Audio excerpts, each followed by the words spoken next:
Southern Consensus Movement has called on federal government to call Benue State Governor Samuel Ortom to order over the arming security outfit in the state, stating that the actions of the governor will trigger violence in the state. Addressing pressmen in Abuja, President of the movement, Comrade Awa Abdullahi Aliyu, said federal government should monitor Benue State Governor so that it will not create unwanted crises in the state. Also, the group called on southern governors to treat northerners in their state with dignity, stating that the group will hold governors responsible for whatever happens to northerners in the south, and promise to stop every food items going to the southern states.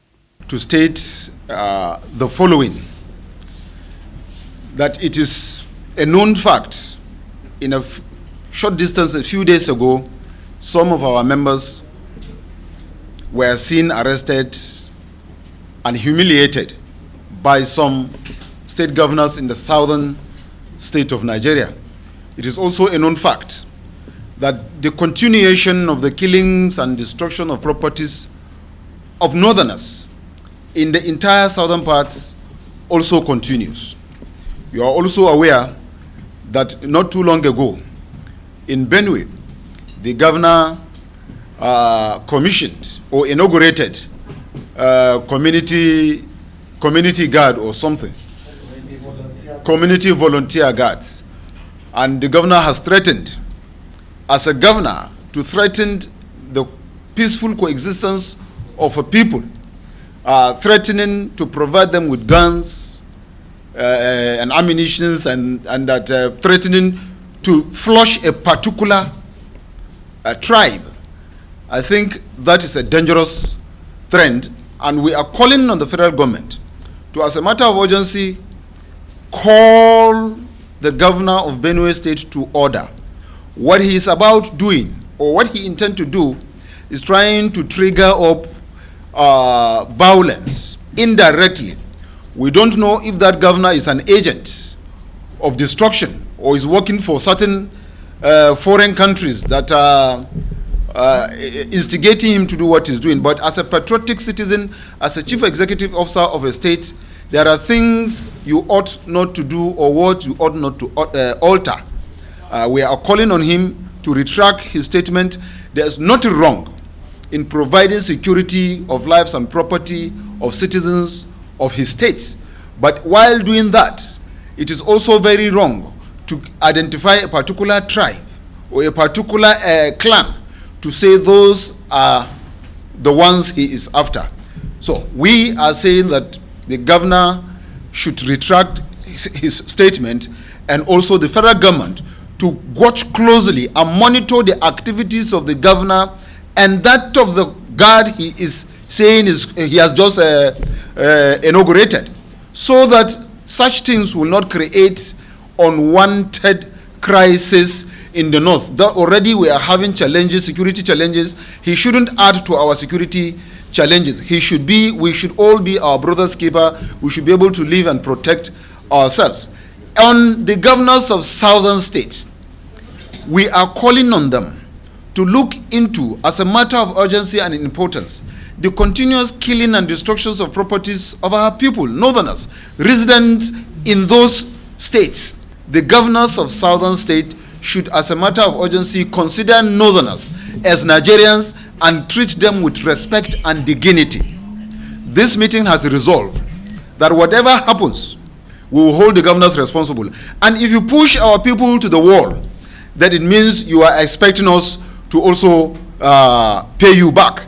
And paying back will means really dangerous. You are aware, we will repeat, there are over 19 million Indigbos in the 19 northern states. These 19 million Indigbos resident in 19 northern states own trillions of property. They own houses, they own farmlands, they own shops, they own everything, and they live peacefully. We are living peacefully with them. The governors should be able to educate their people that killing and destruction of properties of our people, we've had enough. we are saying enough is enough. We will not tarnish the image of North and that of the government, but it seems as if the Southerners are leveraging on this and are continuously destroying and killing our people. Enough is enough. And if this thing continue, then we are going to be given an ultimatum. We will repeat what we did in the past. We will go shortly. If it continues, we will be left with no option than to block food supply to the entire southern state. And that we are determined to make sure that we do.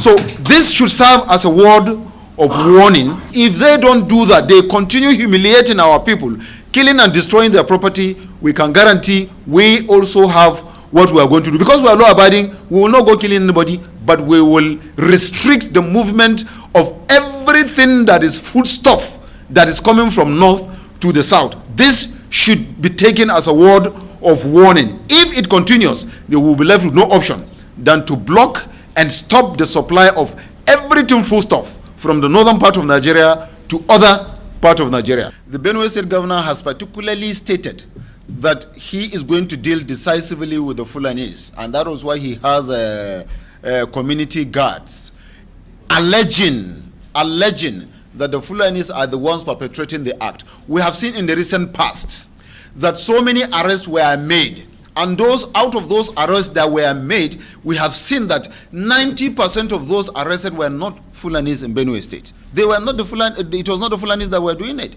It was the Benue people themselves, the other tribes within Benue that are doing what they are doing, and then the governor is putting it on Fulanis. There is proof that a lot of the things that happen. You can take the case of Ghana. The most recent, Ghana is very close to the governor. He's known to be close to the governor before his death, and everybody knows what Ghana was doing. And what Ghana was doing as at that time was alleged that it was Fulani that were doing it. But after his arrest, it was seen and clearly that it was not the Fulanis, they are the ones doing it. Don't forget, every day the Benue State government arrests cows of Fulanis, and they keep them. They cannot, if they arrest your cow today, they keep them for the next 7 days. Within that period, there is a certain revenue that is being accumulated. If you cannot pay, they end up confiscating. You heard the governor himself say that they have confiscated some cows. What right has he to confiscate a means of livelihood of somebody just because he's a governor? If the person commits a crime and he's caught to have committed a crime, and there's a proof that he has committed a crime, we are saying that whoever he is, either a Fulani, a Hausa, a Kanuri, a Brom, whatever tribe from the north, he should be prosecuted according to the law, not the governor taking the laws in his hand. He is not the law. He is working under the law.